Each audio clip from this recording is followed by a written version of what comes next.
ಎಲ್ಲರಿಗೂ ನಮಸ್ಕಾರಗಳು. Welcome to my YouTube channel ಅಂತ ಹೇಳ್ತಾ ಇವತ್ತಿನ ವಿಡಿಯೋವನ್ನು ಸ್ಟಾರ್ಟ್ ಮಾಡೋಣ.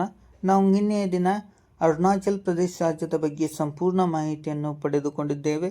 ಇವತ್ತಿನ ದಿನ ನಾವು ಇನ್ನೊಂದು ರಾಜ್ಯ ಆಗಿರತಕ್ಕಂಥ ಅಸ್ಸಾಂ ರಾಜ್ಯದ ಬಗ್ಗೆ ಸಂಪೂರ್ಣ ಮಾಹಿತಿಯನ್ನು ಪಡೆದುಕೊಳ್ಳುತ್ತಾ ಹೋಗೋಣ ಅಂತ ಹೇಳ್ತಾ ಈ ವಿಡಿಯೋದಲ್ಲಿ ನಾವು ಅಸ್ಸಾಂ ರಾಜ್ಯದ ರಾಜಧಾನಿ, ನ್ಯಾಯಾಂಗ ರಾಜಧಾನಿ, ರಾಜ್ಯ ಭಾಷೆ, ರಾಜ್ಯ ಚಿಹ್ನೆ, ರಾಜ್ಯ ಗೀತೆ, ರಾಜ್ಯ ಪ್ರಾಣಿ, ರಾಜ್ಯ ಪಕ್ಷಿ, ರಾಜ್ಯ ವೃಕ್ಷ ಹೀಗೆ ಹಲವಾರು ರೀತಿಯಾದ ವಿಧಗಳಲ್ಲಿ ಹಲವಾರು ಅಂಶಗಳನ್ನು ತಿಳಿಯುತ್ತಾ ಹೋಗೋಣ ಅಂತ ಹೇಳ್ತಾ ಈಗ ವಿಡಿಯೋವನ್ನು ಸ್ಟಾರ್ಟ್ ಮಾಡೋಣ. ಅಸ್ಸಾಂ ರಾಜ್ಯದ ರಾಜಧಾನಿ ದಿಸ್ಪುರ್. ಅಸ್ಸಾಂ ರಾಜ್ಯದ ನ್ಯಾಯಾಂಗ ರಾಜಧಾನಿ ಯಾವುದಪ್ಪ ಅಂದ್ರೆ ಗುವಾಹಟಿ. ನಾವು ನ್ಯಾಯಾಂಗ ರಾಜಧಾನಿ ಯಾವುದಕ್ಕೆ ಕರಿತೀವಿ ಅಂದರೆ ಎಲ್ಲಿ ಆ ರಾಜ್ಯದ ಹೈಕೋರ್ಟನ್ನು ಹೊಂದಿರುತ್ತದೆಯೋ ಅದಕ್ಕೆ ನಾವು ನ್ಯಾಯಾಂಗ ರಾಜಧಾನಿ ಅಂತ ಕರಿತೀವಿ. ಆ ಕಾರಣದಿಂದ ಗುವಾಹಟಿಯನ್ನು ನಾವು ನ್ಯಾಯಾಂಗ ರಾಜಧಾನಿ ಅಂತ ಕರಿತೀವಿ. ಇಲ್ಲಿರುವ ರಾಜ್ಯ ಭಾಷೆ ಯಾವುದು ಅಂದರೆ ಇಲ್ಲಿ ಅತಿ ಹೆಚ್ಚಾಗಿ ಮಾತನಾಡುವ ಭಾಷೆ ಅಸ್ಸಾಮಿ, ಆದ್ದರಿಂದ ಅದನ್ನೇ ರಾಜ್ಯ ಭಾಷೆಯನ್ನಾಗಿ ಕರಿತೀವಿ. ಇಲ್ಲಿರುವ ರಾಜ್ಯ ಚಿಹ್ನೆ ಯಾವುದಪ್ಪ ಅಂದ್ರೆ ಅಸ್ಸಾಂ ರಾಜ್ಯ ಲಾಂಛನ ಇಲ್ಲಿಯ ಚಿಹ್ನೆ ಆಗೈತಿ. ರಾಜ್ಯ ಗೀತೆ ಯಾವುದಪ್ಪ ಅಂದ್ರೆ ಓ ಮೂರ್ ಅಪನಾರ್ ದೇಶ ಎಂಬ ರಾಜ್ಯ ಗೀತೆಯನ್ನು ಹೊಂದೈತಿ. ರಾಜ್ಯ ಪ್ರಾಣಿ ಏಕಕೊಂಬಿನ ಭಾರತೀಯ ಖಡ್ಗ ಮೃಗ ರಾಜ್ಯ ಪ್ರಾಣಿ ಆಗೈತಿ. ರಾಜ್ಯ ಪಕ್ಷಿ ವೈಟ್ ವಿಂಗುಡ್ ಡಕ್, ಇದನ್ನು ಕನ್ನಡದಲ್ಲಿ ನಾವು ಹಂಸ ಅಂತ ಕರಿತೀವಿ. ಅದೇ ರೀತಿ ರಾಜ್ಯ ವೃಕ್ಷ ಯಾವುದಪ್ಪ ಅಂದ್ರೆ ಹೊಲ್ಲೊಂಗ್, ಇಲ್ಲಿ ಇದ್ದು ರಾಜ್ಯ ವೃಕ್ಷ ಆಗೈತಿ. ರಾಜ್ಯ ಕ್ರೀಡೆ ಫುಟ್ಬಾಲ್ ಆಗೈತಿ. ರಾಜ್ಯ ನೃತ್ಯ ಯಾವುದಪ್ಪ ಅಂದ್ರೆ ಬಿಹು ನೃತ್ಯ. ರಾಜ್ಯ ಪುಷ್ಪ ಯಾವುದಪ್ಪ ಅಂದ್ರೆ ಪಾಕ್ಟೆಲ್ ಆರ್ಕಿಡ್ಕ್ಕೆ ನಾವು ಇದನ್ನು ನಾವು ಕೋಪವು ಪೂಲ್ ಅಂತ ಕರಿತೀವಿ. ಇಲ್ಲಿರುವ ರಾಜ್ಯದ ಪ್ರಸ್ತುತ ರಾಜ್ಯ ಮುಖ್ಯಮಂತ್ರಿ ಯಾರಪ್ಪ ಅಂದ್ರೆ ಡಾಕ್ಟರ್ ಹೇಮಂತ್ ಬಿ ಶರ್ಮಾ. ರಾಜ್ಯದ ರಾಜ್ಯಪಾಲರು ಯಾರಪ್ಪ ಅಂದ್ರೆ ಶ್ರೀ ಲಕ್ಷ್ಮಣ್ ಪ್ರಸಾದ್ ಆಚಾರ್ಯ. ಇಲ್ಲಿರುವ ಲೋಕಸಭೆ ಸದಸ್ಯರ ಸಂಖ್ಯೆ 14 ಜನ, ವಿಧಾನಸಭೆ ಸದಸ್ಯರ ಸಂಖ್ಯೆ 126 ಜನ, ರಾಜ್ಯಸಭೆ ಸದಸ್ಯರ ಸಂಖ್ಯೆ 7 ಜನ.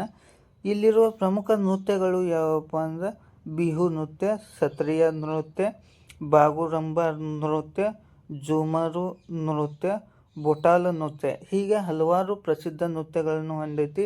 ಇಷ್ಟೇ ಅಲ್ಲದೆ ಇಲ್ಲಿ ಪ್ರಮುಖವಾಗಿ ಬುಡಕಟ್ಟು ಜನರು ಮಾಡುವಂಥ ನೃತ್ಯಗಳು ಕೂಡ ಅದಾವೆ ಇದರೊಳಗೆ. ನೆಕ್ಸ್ಟ್ ಇಲ್ಲಿರುವ ಪ್ರಮುಖ ಜಾತ್ರೆಗಳು ಅಥವಾ ಉತ್ಸವಗಳು ಯಾವಪ್ಪ ಅಂದ್ರೆ ಬಿಹು ಉತ್ಸವವನ್ನು ಮಾಡ್ತಾರೆ, ಅಂಬುಬಾಚಿ ಮೇಳವನ್ನು ಮಾಡುತ್ತಾರೆ, ಅಲಿ ಐಡ್ ಲಿಂಗಾಂಗ ಎಂಬ ಉತ್ಸವವನ್ನು ಮಾಡ್ತಾರೆ, ರಾಸ ಮಹೋತ್ಸವ ಅಂತ ಒಂದು ಉತ್ಸವವನ್ನು ಮಾಡ್ತಾರೆ, ಮೇ ಡಾಮ್ ಮೇ ಪಿ ಎಂಬ ಒಂದು ಜಾತ್ರೆಯನ್ನು ಕೂಡ ಇಲ್ಲಿ ಮಾಡ್ತಾರೆ. ಇದರೊಳಗೆ ಅತಿ ಇಂಪಾರ್ಟೆಂಟ್ ಆದ ಉತ್ಸವ ಯಾವುದಪ್ಪ ಅಂದ್ರೆ ಅಂಬುಬಾಚಿ ಮೇಳ. ಇದರ ಮ್ಯಾಗ ಹಲವಾರು ಎಕ್ಸಾಮ್ಗಳಲ್ಲಿ ಕ್ವಶನ್ ಆಗಿದೆ ಆಲ್ರೆಡಿ, ಇದನ್ನು ನೀವು ನೆನಪಿಟ್ಕೋರಿ. ನೆಕ್ಸ್ಟ್ ಇಲ್ಲಿರುವ ಪ್ರಮುಖ ಚಿತ್ರಕಲೆಗಳು ಅಥವಾ ಕಲೆಗಳು ಅಂದರೆ ಇಲ್ಲಿ ಯಾವ ರೀತಿಯಾದ ಚಿತ್ರಗಳನ್ನು ತೆಗಿತಾರೆ ಮತ್ತು ಇಲ್ಲಿಯ ಜನರ ಕಲೆ ಏನಪ್ಪ ಅಂದ್ರೆ ಆಸಿಮಿ ಪತ್ರ ಚಿತ್ರಗಳನ್ನು ಬಿಡಿಸ್ತಾರೆ, ಹಸ್ತಚಿತ್ರಕಲೆಗಳನ್ನು ಬಿಡಿಸ್ತಾರೆ. ಇಲ್ಲಿರುವ ಪ್ರಮುಖ ಕಲೆಗಳು ಏನಪ್ಪ ಅಂದ್ರೆ ಮುಖವಾಡಗಳನ್ನು ತಯಾರಿಕೆ ಮಾಡ್ತಾರೆ, ಬಿದಿರು ಬೆತ್ತದ ಕರಕುಶಲ ಕಲೆಗಳನ್ನು ಮಾಡ್ತಾರೆ. ಇಲ್ಲಿರುವ ಪ್ರಮುಖ ಕೋಟೆಗಳು ಯಾವಪ್ಪ ಅಂದ್ರೆ ರಂಗಗರ್ ಕೋಟೆ, ಖರೆಂಗರ್ ಕೋಟೆ, ತಲಾತಲ್ಗರ್ ಕೋಟೆ, ಶಿಬ್ನಾಗರ್ ಕೋಟೆ. ಈ ಪ್ರದೇಶದ ಐತಿಹಾಸಿಕ ಕಟ್ಟಡಗಳು ಇವೆಲ್ಲ ಆಗ್ಯಾವ.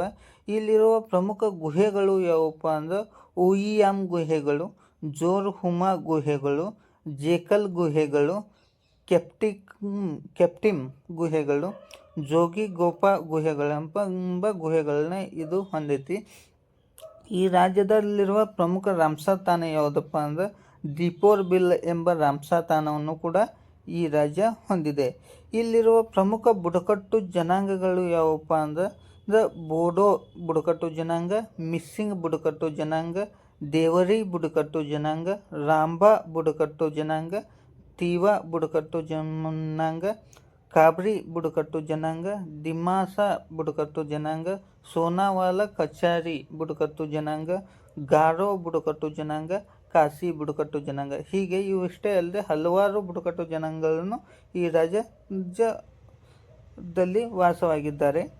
ಇಲ್ಲಿರುವ ಪ್ರಮುಖ ರಾಷ್ಟ್ರೀಯ ಉದ್ಯಾನವನಗಳು ಯಾವಪ್ಪ ಅಂದ್ರೆ ಕಾಜಿರಂಗ ರಾಷ್ಟ್ರೀಯ ಉದ್ಯಾನವನ, ಮಾನಸ ರಾಷ್ಟ್ರೀಯ ಉದ್ಯಾನವನ, ದಿಬ್ರು ಸೈಕೋವಾ ರಾಷ್ಟ್ರೀಯ ಉದ್ಯಾನವನ, ನಾಮೇರಿ ರಾಷ್ಟ್ರೀಯ ಉದ್ಯಾನವನ, ವರಾಂಗ ರಾಷ್ಟ್ರೀಯ ಉದ್ಯಾನವನ, ದಿಹಿಂಗ್ ಪಟ್ಕೈ ರಾಷ್ಟ್ರೀಯ ಉದ್ಯಾನವನ, ರೈಮೋನಾ ರಾಷ್ಟ್ರೀಯ ಉದ್ಯಾನವನ. ಈ ರಾಷ್ಟ್ರೀಯ ಉದ್ಯಾನವನಗಳಲ್ಲಿ ಎಕ್ಸಾಮ್ ಕೇಳಿದಂಥ ವೆರಿ ಇಂಪಾರ್ಟೆಂಟ್ ಯಾವುದಪ್ಪ ಅಂದ್ರೆ ಕಾಜಿರಂಗ, ಮಾನಸ ಮತ್ತು ನಾಮೇರಿ. ಇವು ಮೂರು ನಿಮಗೆ ಎಕ್ಸಾಮ್ಗೆ ವೆರಿ ಇಂಪಾರ್ಟೆಂಟ್ ಆಗಿರ್ತಾವೆ.